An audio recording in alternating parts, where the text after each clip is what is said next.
do over. It'll be around 45 to 50 minutes, maybe an hour, if that's okay with you. That's not bad. Yeah. Sorry, guys, that was just a behind-the-scenes conversation there. Hi, guys, this is Keane from Football Obsession. Today I'm with Scott. How are you? Yeah, I'm not bad, mate. How are you? I'm good, thank you.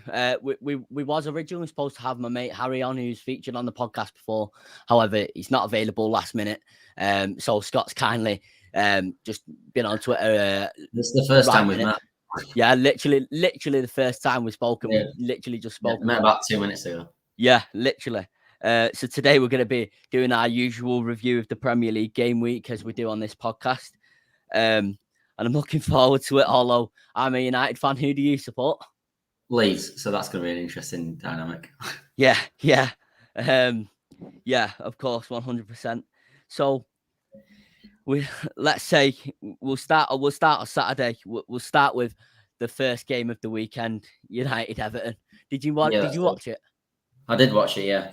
I did indeed watch it, yeah. I went to it, so I've got a season ticket, just so you know. Very disappointing. I assume from a Leeds perspective, it was like you were happy with that. Oh yeah, brilliant result for Leeds. I think we're not obviously going to be anywhere near Everton or Man United this year. For us, it's fine watching Man United not pick up points. I just think it's definitely 2 points chopped. It's obviously you've gained a point, and for me, it's a really bad result. I think, to be honest. Yeah, it's a very bad result. I completely agree. It was not only a bad result, but it felt the performance to me felt very significant in the sense of I've been to Manchester United versus Sevilla under Mourinho, and that game was a very disappointing game. And I've been to. I remember when Ollie was in charge. Obviously, it was in charge as interim manager with us. And we played against Watford and we won 2-1. But I remember being on the bus on the way home, and I was saying to my uncle that game was sort of a very weird game in the sense of we played a very weird style of play, and I feel like it's been similar for the past few games. We've obviously got the glaring hole in the midfield where it's a blatant issue to pretty much every single team in the league can see it. Do you think it's an excuse though? No. Do you think is that a fair excuse, or is it? I think it's a reason. I think it's a reason. What is your sort of perspective on that? Obviously, you're saying do you think it's an excuse? What is your perspective on especially us United fans saying we've not got a good enough midfield? Well, I think the issue I've got with it is your other two players are perfect. Like Bruno is perfect, and Pogba for me should be in the midfield. I don't know why he played on the left. I think he's wasted. He's a midfielder. He's got everything you need as a midfielder. When he's played his best stuff for me, he's been in midfield. Because I look at France where he's played with Kante, obviously, and that's his best when he plays best for me. Yeah, I completely agree. And then I just wonder if it's a bit of an excuse. For me, Matic has to play. I think he's the best you've got. I don't think Fred or McTominay, either of them are number 6s, if I'm being honest. Completely agree with you.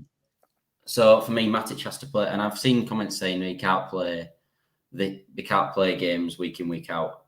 Well, what's his point then? For me, he's just even if he can only play 60 minutes of Matic for me is better than 60 minutes and having to play then Fred and McTominay. Yeah, I completely agree with you. It's not only the giving the ball away for me, and I assume for most fans, is one of the most frustrating things you can possibly do in football. I'm going to give that like the most extreme example, and let's say Leeds, obviously support Leeds, are in the Champions League final. I really hope not.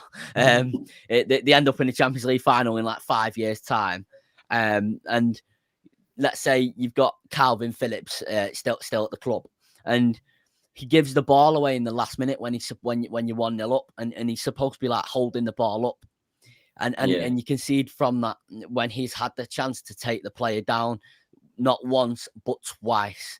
It's one of the most frustrating things to do, and I've given an example there where you've conceded from giving the ball away, but it's also then you're giving the ball away in a situation which could end up in an attack or a goal.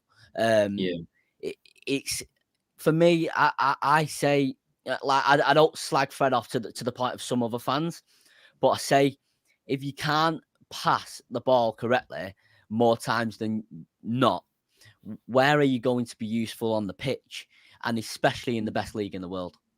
Exactly. No, I completely agree, and I think there's a narrative that McTominay's a lot better, and I personally don't agree with that. I think McTominay, he's a bit more of a passion merchant, and obviously Man United fans will like that a lot more because he's maybe hard in a tackle, Yeah, and other scenarios that fans notoriously are attracted towards, I guess, traits. But for me, he's the same sort of player. He doesn't really.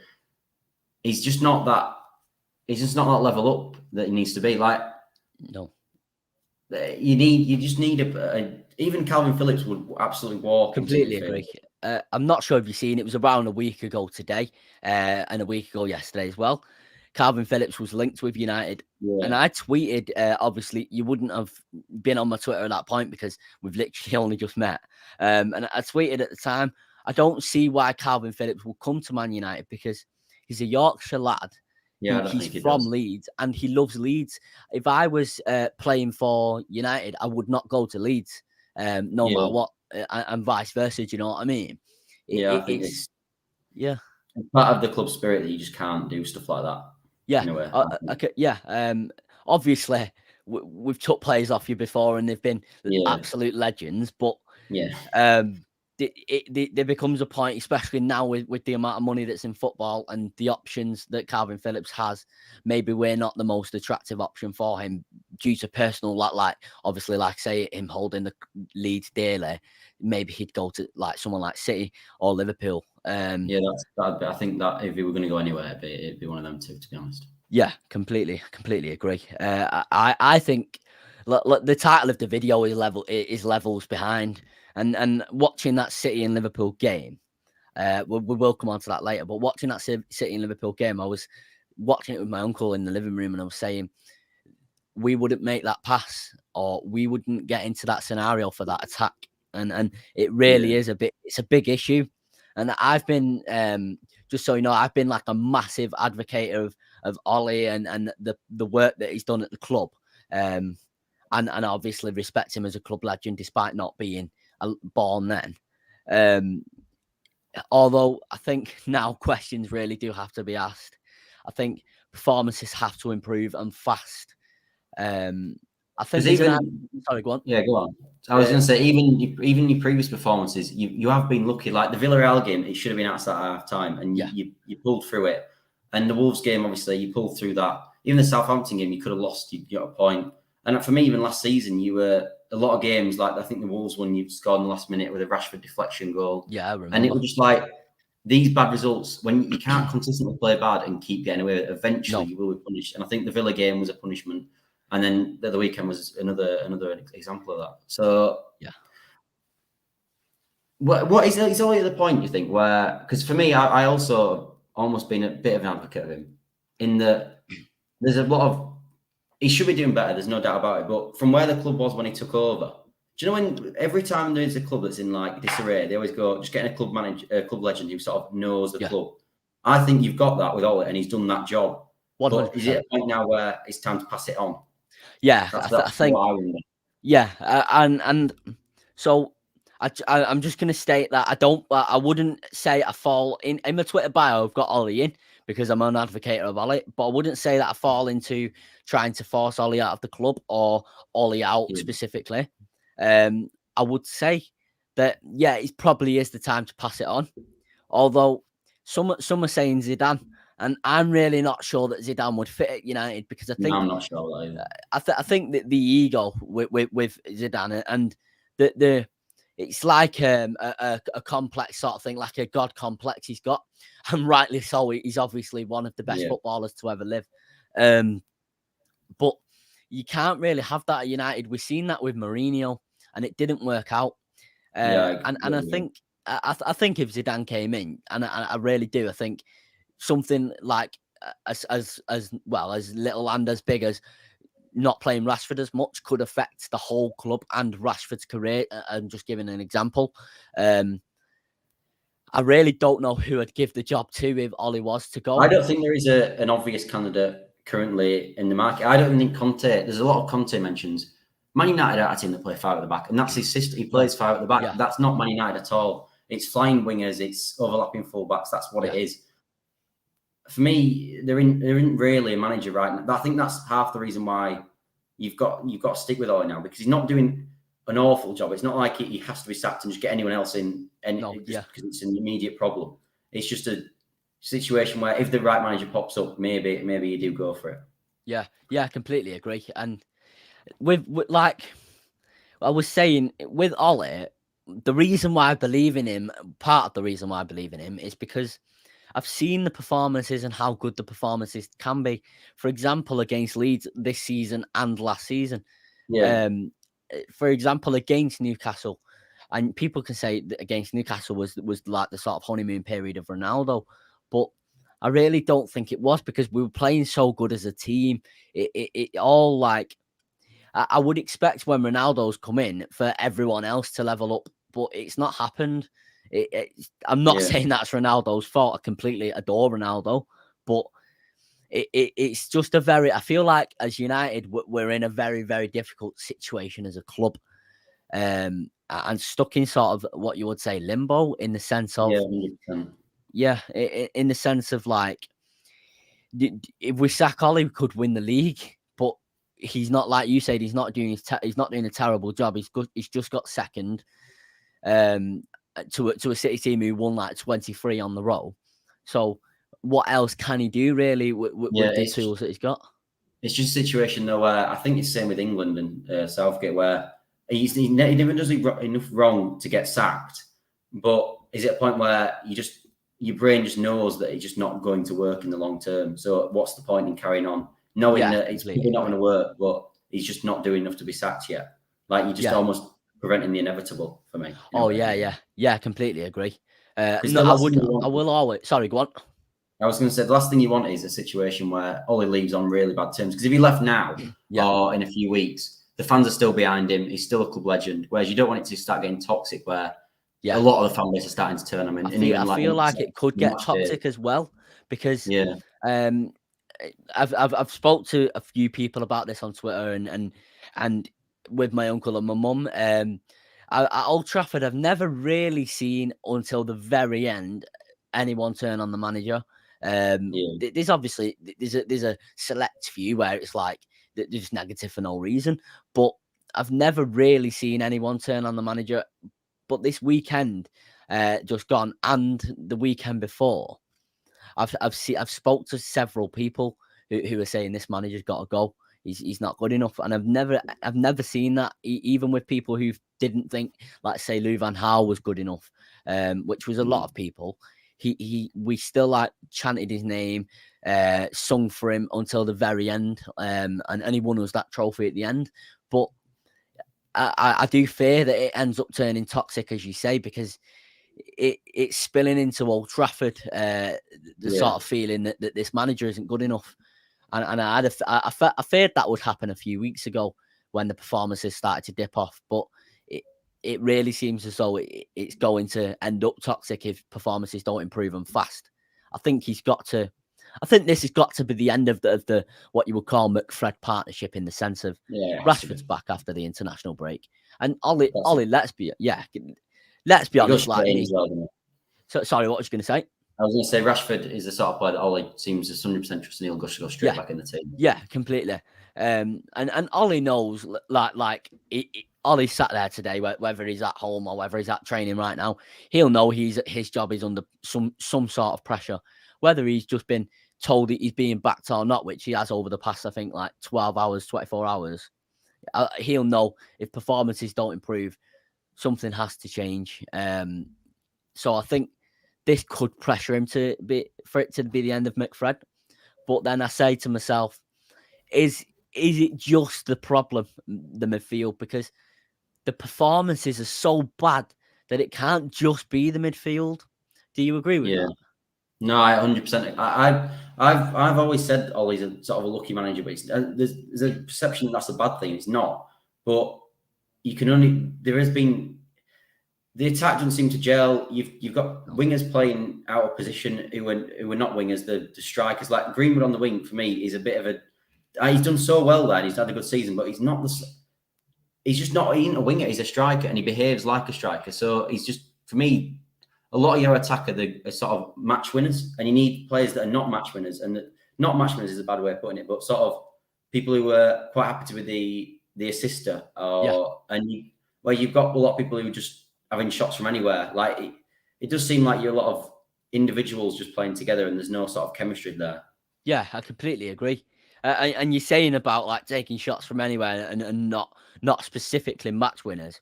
And we do have these moments where someone will win the match with an individual moment. Yeah. And again, that is not a bad thing. But let's say, for example, it's 1-1 in the 88th minute. And one of the most another frustrating thing for me, what we do is we'll take a shot. Like Fred will take a shot from like way out, and it's like, it sounds daft what I'm saying here, but it's got to be calculated desperation rather than just shoot and hope. Like it can't just be shoot and hope.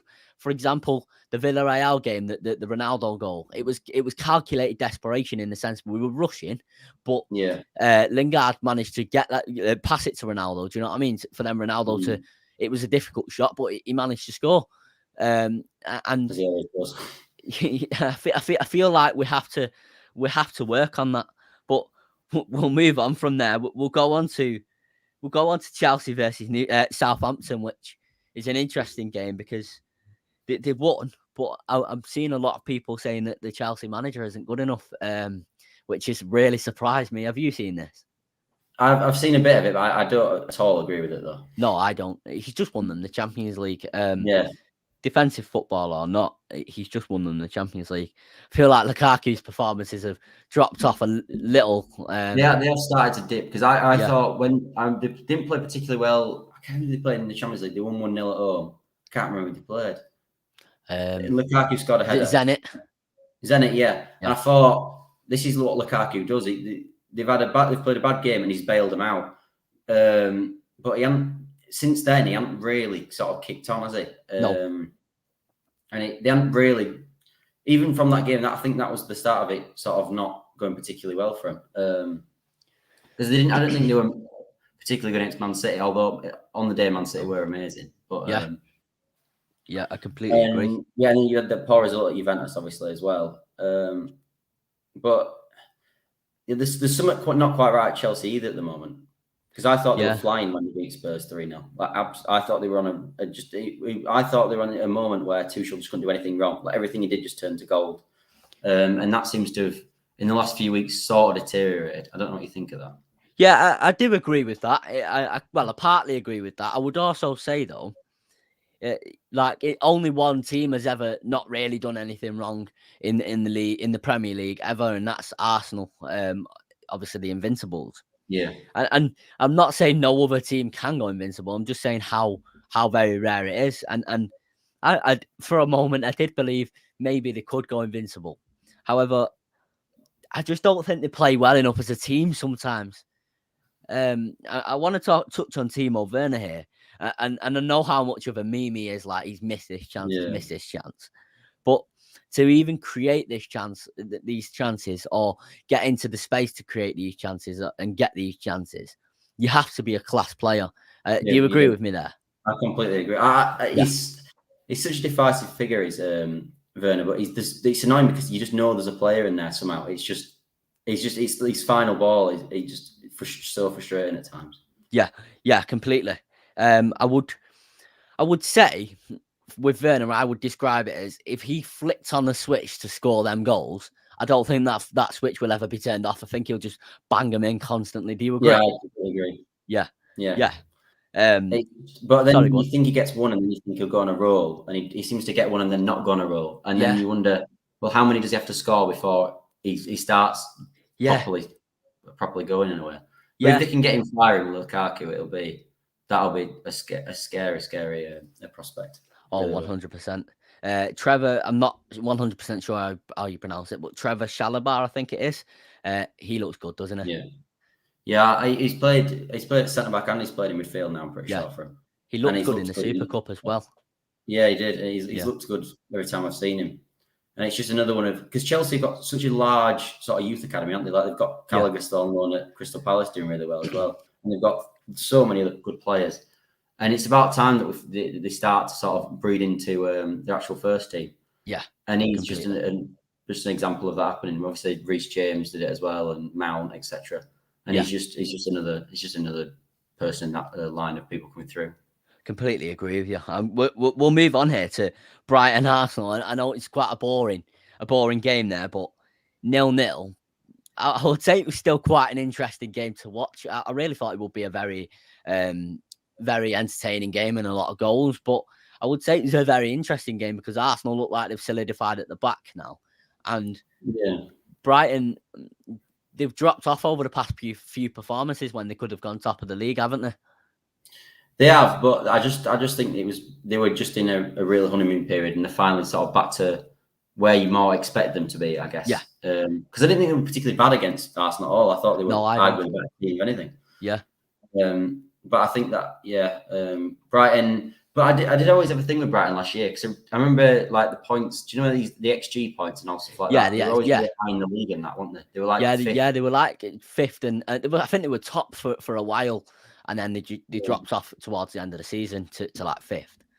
And for me, do you know like with Man United where we're saying you can't play so bad for so long and keep getting away with it? For me, it works in the reverse with Brighton where you can't keep playing so well and not winning. Like eventually it just will come. And I think we finally saw that at the start of the season where it was starting to come. And they had a really good start. I completely agree with you. It's not. I think if they had a good striker, I think they'd look a great team. I would say they've got arguably a great defence. And especially when Tariq Lamptey comes back. I want to ask you a question here as well.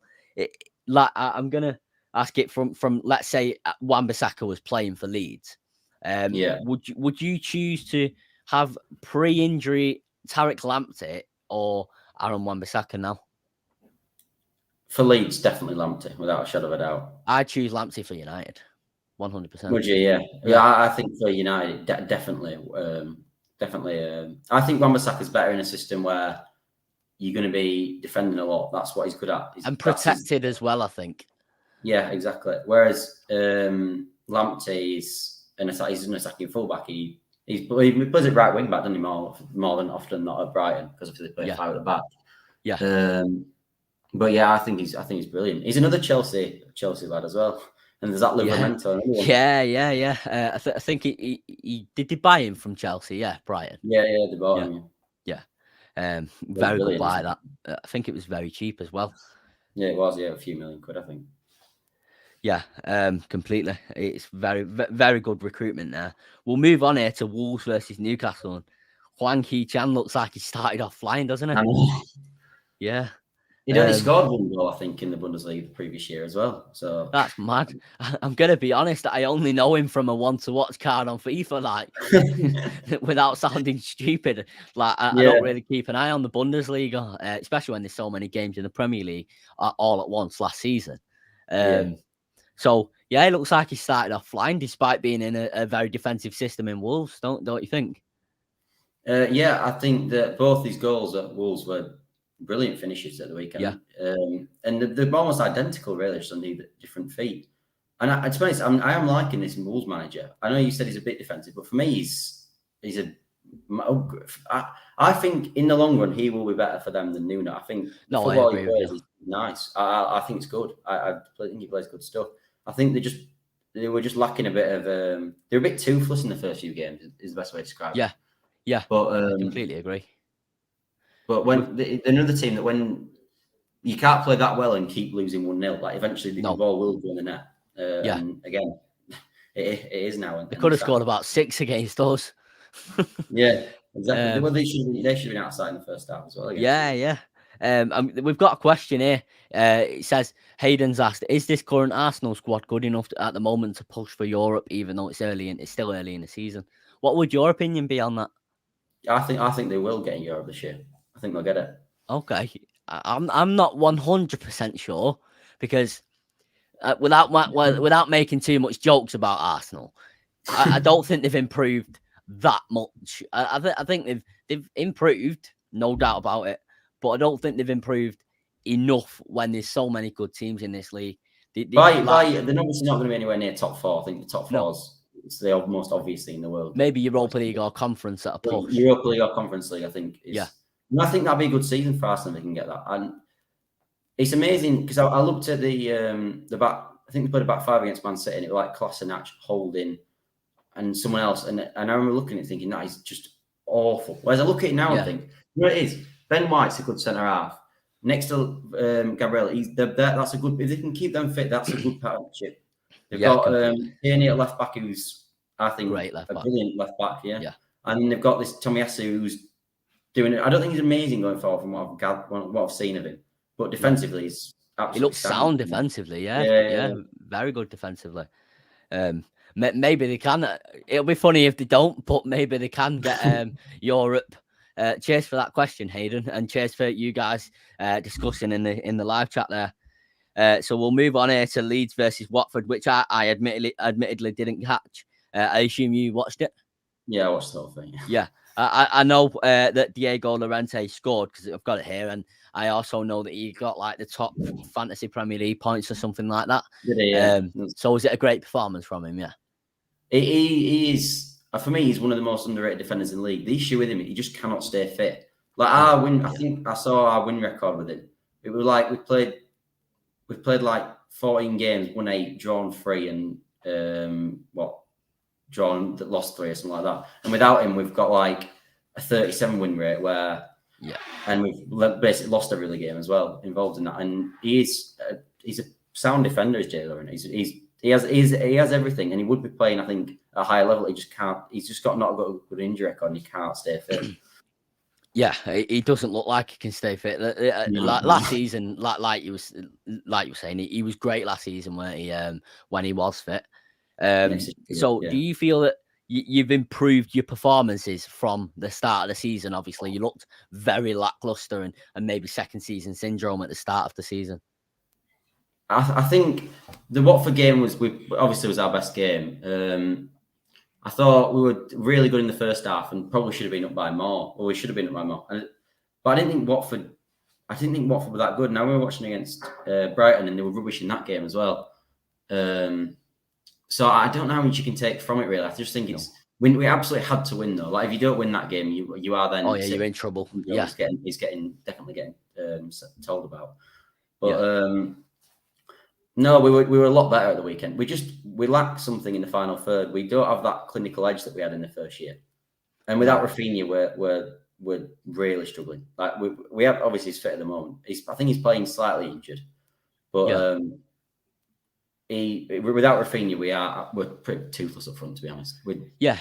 Do you feel that Dan James genuinely was an improvement, or do you feel it's not? It's just like a sideways step, or maybe even a downgrade. Dan James is a weird one because I wouldn't have paid the money we paid for him. Not a chance. I didn't really want him, if I'm being totally honest. But you can never. But because I just don't think he's like you watch Rafinha and he's a top player. Oh yeah, you can see his quality. Yeah. Whereas Dan James isn't that at all. He's just not. He's not enough big of an upgrade for the money we paid. Definitely not. He just doesn't really have a particularly good football brain, I don't think, unfortunately. But Bielsa wanted him, and he's wanted him for so long now. That I think you actually signed him at before United signed him. He was on like documentary, weren't he, or something like that? So in January we went for him. We all got agreed. He was at Thorpe Arch. He'd signed all the papers, and then for the final thing, we had to get Swansea to sign a final little document or whatever. And then they never answered the phone. They just so crazy situation that. Yeah, I didn't know the full details of the situation until you just told me. Yeah. Last bit of paperwork anyway, and all they had to do was answer the phone call, and one of their chief execs or whatever just blocked it right at the last minute. But he had a picture with him in a Leeds kit and everything, like in a Leeds shirt, holding it up and everything. Like it was just as done as it can possibly be without being done. Oh yeah. I always had a lot of respect for Dan James. Sorry to interrupt you there. I always had a lot of respect for him because to sign for Man United at the age that he did, as well as his father died like literally a few weeks before he signed for United. So it's sort of a great story there. A lot of people didn't really like him, but and I wouldn't say he's a United quality player, but I just think that the story there, and I'm glad he did all right for us. It was never enough, but it was all right. So I sort of had a lot of respect for him for that, and sort of do wish him the best. Although I don't wish him the best at Leeds, if that makes sense. Yeah, it'll be better for us than he will from United, because a lot of teams that go to Man United, majority of them, they're going to park the bus and sit in. Yeah, sit back. And he's useless against the low block. Whereas again with Leeds, especially the way we to run into. Well, exactly, and we play so fast between the lines. So as soon as we get it on the turnover, we are really, really fast. And like all we do is just go straight forward, and that's so you're going to get space for James to run into, and that's when his best attributes come into fruition. Yeah, but I just wanted to. If we were going to spend that sort of money, for me, it had to be a player who's got a higher ceiling than Daniel James. But I could be proven wrong, and I probably will be. Oh no, yeah. Well, on the day I was saying I can't believe they've just paid 30 million for Dan James. But if you look at it in the sense of commercial value does go into transfer fees, whatever. Whether we like that or not as fans, that it's a factor. And United bought him for £15 million. So surely he's worth around double that. Do you know what I mean? Not ability wise. Yeah. No, I know what you mean. You're never going to sell him for less, really. No, just purely being playing for United makes you like automatically add 10 million to your value or whatever because of the commercial value sort of aspect to it. In my opinion, I would say, and I'm not saying Leeds haven't got a big commercial sort of figure, but just not as big as United at the moment. You know what I mean? Well, I don't think there's a club in England that can be anywhere near what United do in that sense. No, not at all. Yeah, you're one of the first Leeds fans I've seen that can sort of look at it from an unbiased perspective. By the way, so massive respect. So we'll go on to Burnley Norwich 0-0, where Norwich have picked up the first point. When I predicted them to not even get 1 point. Like they didn't look like getting a point at all. But I didn't catch this game, but I'm assuming by the look of it. And the fact that Nick Pope was man of the match, it wasn't a great game. Did you manage to catch it? I've seen the highlights, but I can't confess I watched it because it was on at the same time as the Leeds Watford game, and it's not a game that for me has much priority. It did before the Watford game, definitely for Leeds, because you think they're two technically relegation rivals, and we were there or thereabouts before the Watford, and I still think you could say we're arguably still in it, but. Burnley you probably just think they'll do enough, but I think there's the level of teams this year, like you've seen Brentford doing really well, so you think maybe they won't go down now, like a lot of people thought they would. Watford, you never know with Watford because they change their manager every week, but I think that the Burnley will struggle this year. I'm starting. Is it one season too many for Burnley? That's what I want. I completely agree. I completely agree. I literally had the same conversation with my uncle the other day. He brought it up saying, with the amount of good teams that are in this league now, where there's literally no game where you can pick up easy points or stuff like struggling to pick up points against Norwich, for example. Is it like you saying, is it one season too many? Is it the season where Sean Dyche with sadly finally goes down with them, and it is sad because Dyche, he doesn't deserve it at all. No.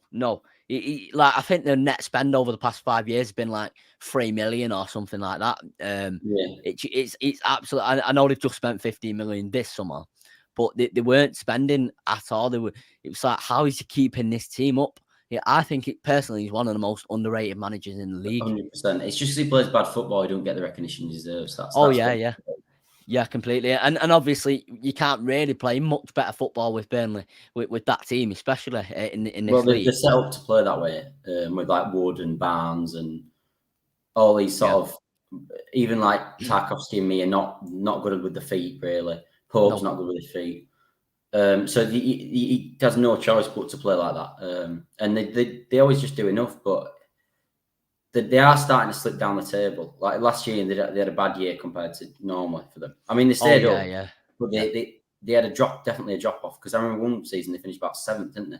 Yeah, they finished 7th. It took them to manage to get to Europa League with that squad. Yeah, it's unbelievable achievement. Like, I'm not professing to wanting Sean Dyche to United. By the way, I'm just saying it's an unbelievable achievement, and you have got to sort of sit back and sort of respect that achievement there as like just a fan that doesn't really care about Burnley, but sort of, do you know what I mean? Keeps an eye on him in the sense of, we keep an eye on every team in this league we keep an eye on the table. We'll go on to Crystal Palace Leicester, and I thought this was a very, very interesting game, because Leicester, number one, haven't started well, although they started well in this game. And Crystal Palace, I think have started all right, not like started off flying, but considering they've just got a new manager in Patrick Vieira, and they're in a sort of what you would call transition period. I think they've started all right.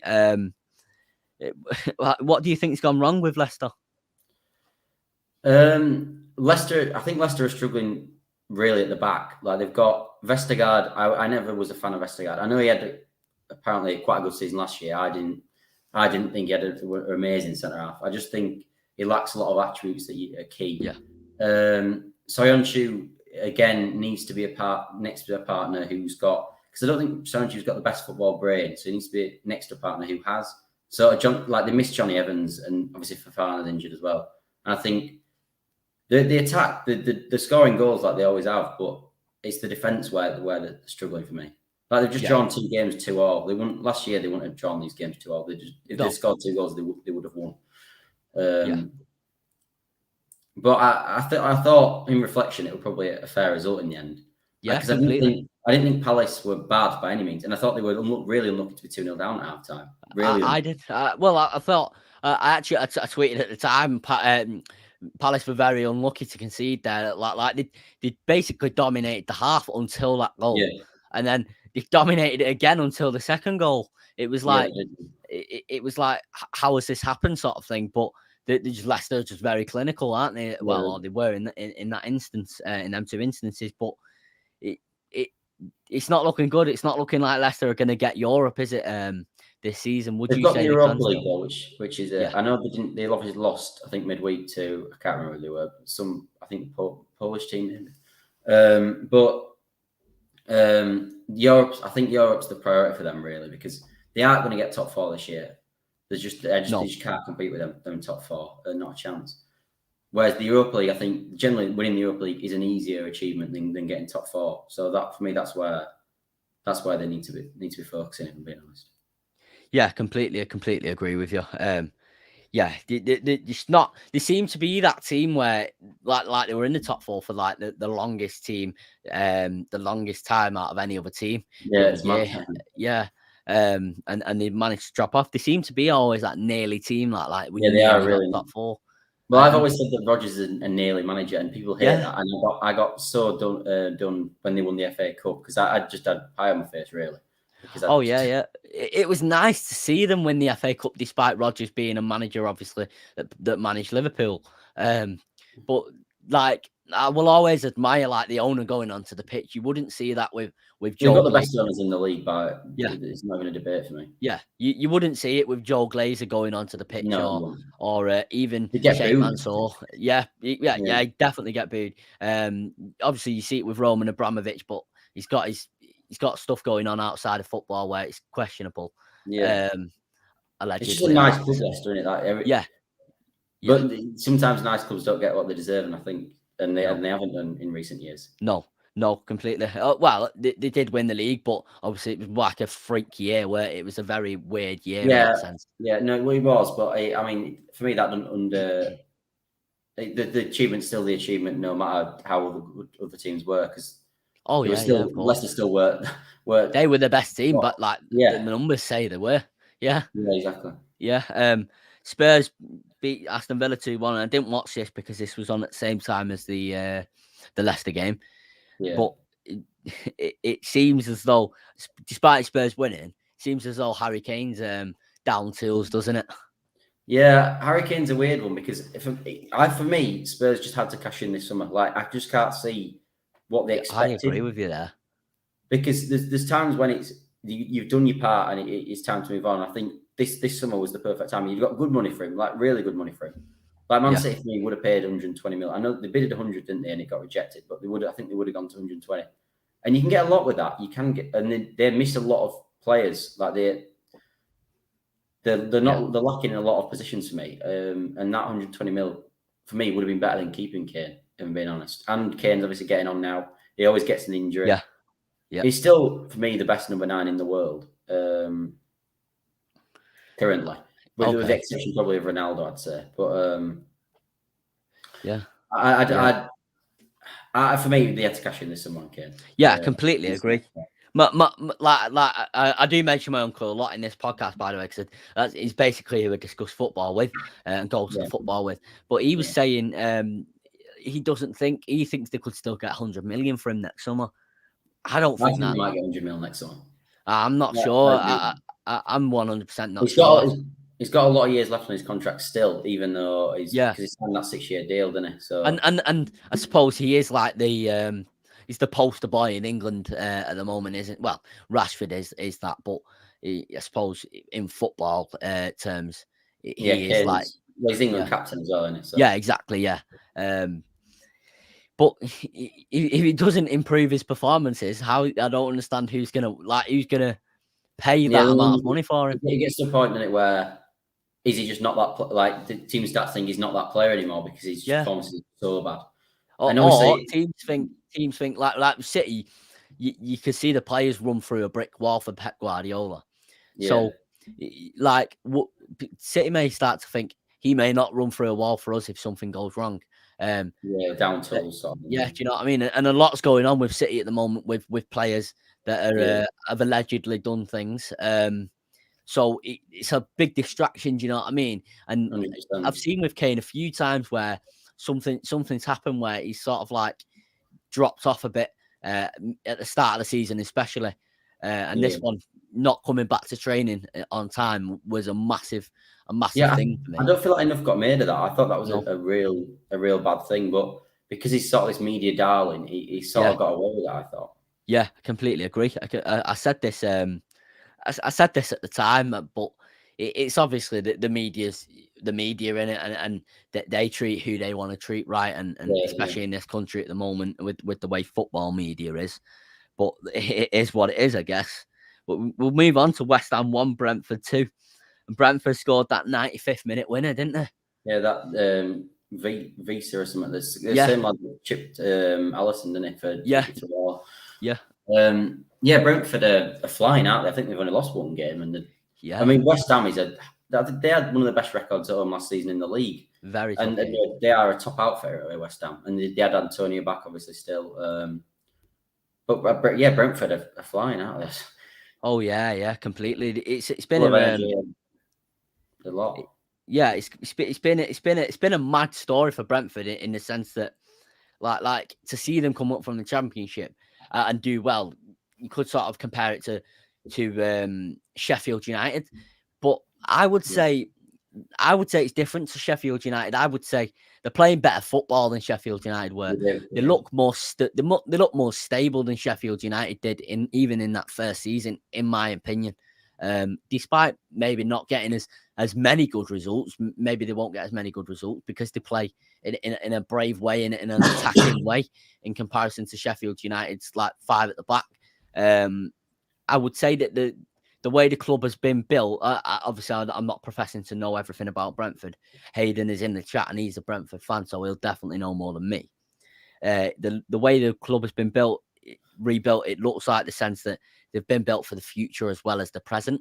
So the set, yeah, exactly. They're set to be in this league for quite a few years, in my opinion. I don't know what you think of that. Do you agree? Yeah, no, they've just moved into a new stadium as well. But it was well known in the Championship that they just buy world beaters consistently. They'd sell Ben Rama, they'd sell Morpay, they'd sell whoever, Watkins, and you just knew there'd be a new one coming in because that's what they do. Their scouting system's unbelievable. They're just such a well-run club. It's no surprise where they are, really, to be honest. No, not at all. Completely agree with you. We'll move on though to probably the best game of the weekend, Yeah. but yeah, a game which I thought was quite. It was a very sort of a moment where it's like an epiphany for me, where it's like, yeah, we wouldn't make that pass, or we wouldn't. I mentioned before, we wouldn't create that attack. We wouldn't do this. And that's why I've named this video "Levels Behind," because I believe we, and I'm saying we as Man United. Obviously, I know you support Leeds. I believe that we Don't worry, we're are levels behind. yeah. I believe that we're both are levels behind him. I feel like we're as United, we're 1,000 miles away at the moment, and I know that the league table doesn't reflect that, but the performances, in my opinion, do. It was a very good fixtures, though. To be fair, Man United as well. Sorry, what did you say? I said you've had a nice run of fixtures so far as well. Yeah. Which Chelsea have had really hard fixtures. Man City are going through a tough spell of fixtures. And it's Man United's turn now to see what they can do in this tough run. And completely, and my counter argument to that will be to people that say we've played worse opposition, which is true, but generally we are better against the better teams. You are. It wouldn't surprise me if you get more points in this run of games than you did the last one. It really wouldn't surprise me. That's the sort of team you are. It's a weird team. Yeah, it's very we've got these sort of like weird things that go on like that, and we've got to sort of iron out the inconsistencies and sort of get that consistency back. Hopefully we can do, and I know you're hoping we don't, and understand. But I assume you did watch this Liverpool game, yeah? Yeah, I did, yeah. Just to let you know, I'm not sure if you know you're lagging a little bit. I'm not sure if you know. Yeah, it's just dropped a bit. Yeah. All right, that's fine. Fair enough. Sorry for that, guys. It's obviously not. It's not Scott's fault, but it happens. Did it come back? Do you believe? Sorry, what? No, we're still. It's a little bit better. Yeah. It's a little bit better, but it'll do. It'll do. We're at like nearly the final part now. So, do you believe that Milner should have been sent off in this game?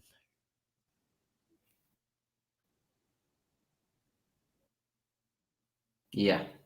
Yeah. Okay. So sorry, I don't know how long ago you said that. It did like a bit there, but yeah. I don't know if you can hear me, but I can hear you perfectly now. Yeah, I completely think he should have been sent off, and I think Mane. Sorry, I can't hear you. I think he could have been sent off. So sorry, guys, we're having some technical issues here. There was Can a you hear tackle me? in the first half. I'm not sure if there's a massive delay. I'm gonna mute my mic and then I'm gonna unmute. Can you hear me? Yeah.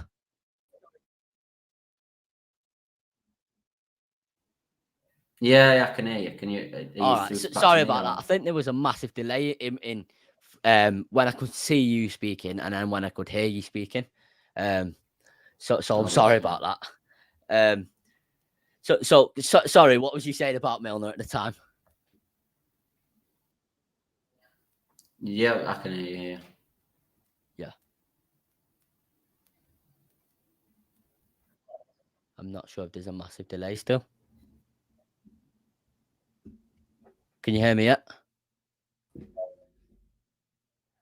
I'm not sure what's happened here, guys. I'm sorry about this. I'm just going to remove you from it and then I'm going to add you back. Right, let's see if that's worked. Live technical issues, eh? Can you hear me? Yeah.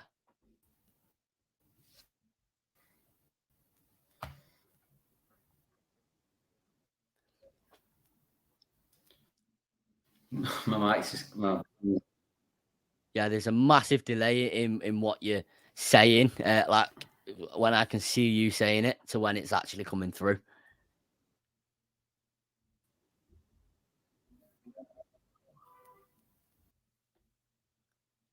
Sorry, guys. We will get him back here now.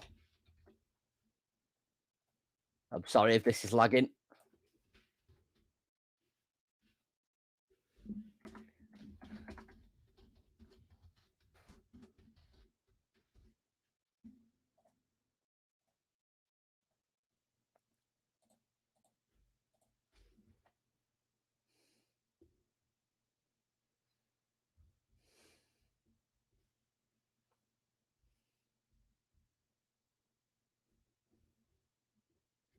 I'm sorry, guys.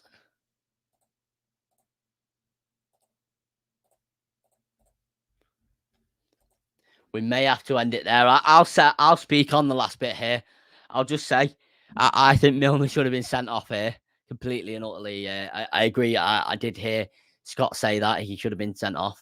Mane, I think he's back to his best. Liverpool fans have been saying, oh, he's maybe lost his lost his touch. Yeah, I think he's too good for that. I think he's way, way too good for that. And you can see my pajama pants there on my bed on that side. It's yeah. But it's been a while since I've done a video on my own. But yeah, I completely agree. I think Curtis Jones looks very good. He's got like 3 assists in 4 games or something like that, or 3 goals and assists in 4 games, something like that. And so obviously that's an unbelievable thing. Salah 100 Salah and Mane now joined the Premier League 100 club, which is a mad achievement. It's completely mad. Sorry, Scott's just texted here.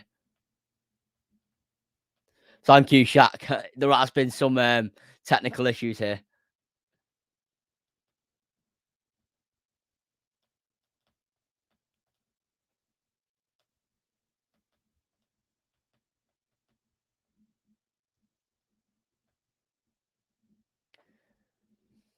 But yeah, it's been it was a very interesting game. Definitely the game of the weekend. As much as I hate to say it, Phil Foden back to banging in the goals. What a goal it was! And you've got De Bruyne. What a goal that was! Although it was a deflection, and it was very entertaining game. And you can see why City didn't want to let Gabriel Jesus go with his assist. But I think Premier League referees have got to look into the consistencies, because if it was the case of United and like Fred, for example, Fred would have been sent off there, or McTominay would have been sent off there. Thank you for that, Colin, and thank you, Shaka. Appreciate that. I'm just going to say I am relieved for it to be international break now. I've mentioned several times on Twitter. It's been a very, very hectic 4 games on 4 games in 10 days, like for United, and it's been few bad performances. Sorry, what do you mean there, Shaq? Do you talk on stream? On Discord?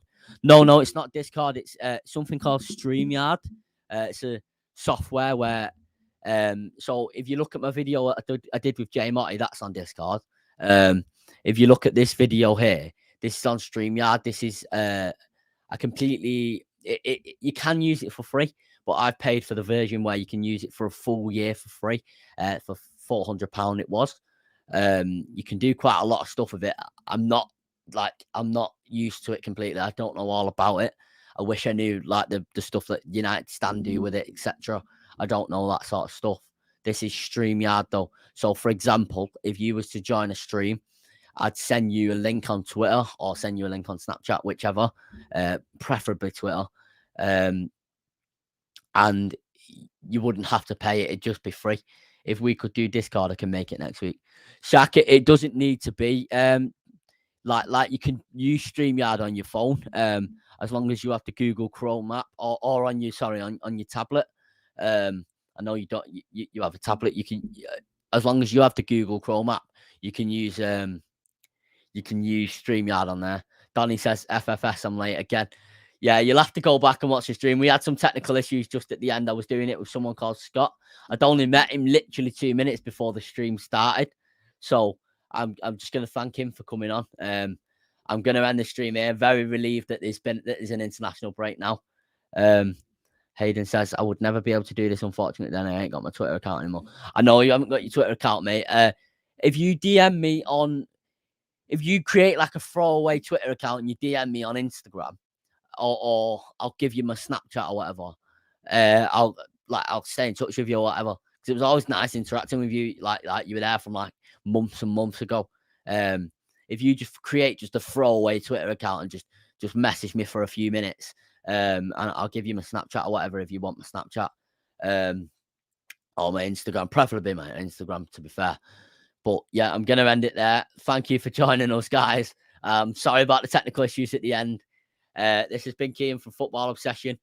And just to let you know, the next podcast may be pre-recorded with a football Twitter account called UTD Falcon or Falcon.